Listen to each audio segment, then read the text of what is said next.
Barbershop conversation, guys. Feel free to hit the subscribe button.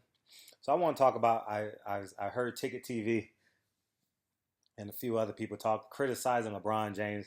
Carcino hates. I shouldn't say hate. That's just, but he roots against him, and they come saying that Kobe Bryant should never ever be compared to LeBron James. But let me give you guys one tidbit about LeBron James about Kobe Bryant. That do not ever forget Game 7 against the Phoenix Suns. I watched that game at the Long Beach airport.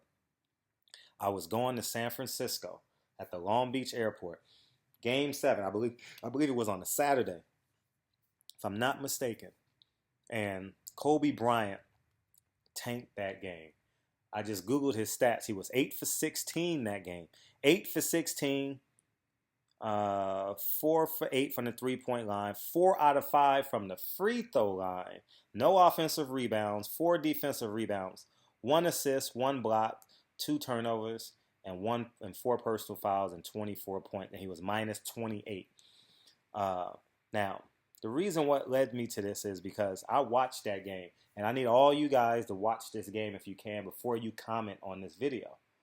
And I'm sitting there yelling at the TV, why is Kobe Bryant coming out so passive?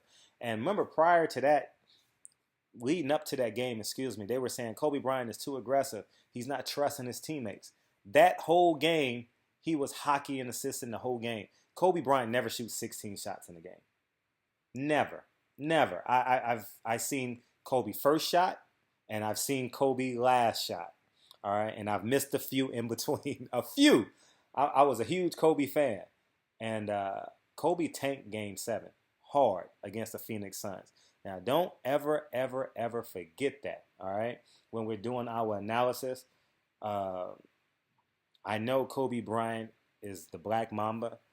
I love him for that. There are 2 moments in Kobe Bryant's career I will never ever forget. One, when Matt Barnes, talking about his focus. We all know he can make jump shots and dunk on you. But obviously the Dwight Howard dunk, that's beautiful. Or the preseason game against the Washington Bullets. I don't know if it was the Washington Wizards or the Bullets back then. Preseason game in UNLV, beautiful. But when Matt Barnes threw the ball in Kobe's face and Kobe Bryant didn't even flinch. That's number 1. Number 2, the NBA playoffs. Chris Rock is sitting right next to him at a timeout, cracking jokes in his ear. Yabba dabba doo, dooba dooba doo. Kobe Bryant doesn't even hear him. He's focused. Doesn't even care. And just to show you how much I love Kobe Bryant, I was a school teacher back then against the Toronto Raptors. I lied to my boss because they were playing Toronto. And I said, I'm going to just miss that game. I don't care. I didn't watch the game. I woke up, Kobe Bryant, 81 points. And I know the replay comes on at noon. I lied to my principal and told him I had a doctor's appointment. I went home, watched Kobe Bryant score 81 points. That's how much of a Kobe Bryant fan I was, to be honest with you guys. So don't ever forget Game 7 against the Phoenix Suns. And my real Laker fans are going to remember this game. And how many times did you curse Kobe out that game for tanking that game? All right? LeBron James is a beast. There's only 2 people I've ever seen in my life. And I've seen Adrian Peterson in person. I've seen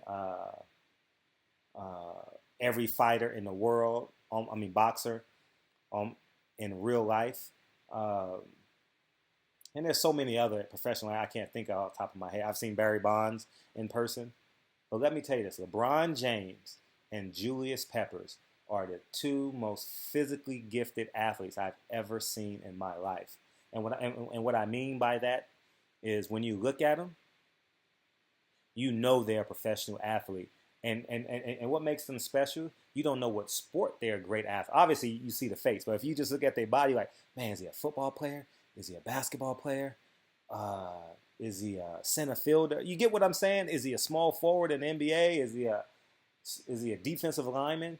Julius Peppers and LeBron James are the 2 most physically gifted when just looking at them.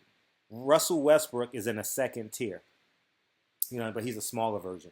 But looking at him, you like, he is the most. God just carved him out. I've never seen Cam Newton in person, but just carved God just carved them out and made them a great athlete. You knew they were going to be great athletes, and they would have been great in any sport. Because keep in mind, Julius Peppers was the small forward or power forward for North Carolina in basketball as well. So anyways, man, moving forward, just remember, when you guys are criticizing LeBron James, do not ever, ever forget he won 3 games in a row last year. He was up 3-1. He was down 3-1 against the most gifted offensive team the NBA has seen probably this decade. So don't forget that. I know you guys are critiquing him. He may have took that game for granted, but who doesn't? Isaiah Thomas is out. You know, you take a game off. You know, you're at home, and then you realize you got to turn it up, and then your body's been on ice for 2 hours, and you try to turn it up, and you can't, and that's okay. But next game, they're gonna beat the shit out of Boston. So, anyways, man, barbershop conversations. So I just want Ticket and Carcino to remember, Kobe Bryant tanked Game 7 against the Phoenix Suns. Barbershop conversations. Talk to you guys soon. Peace.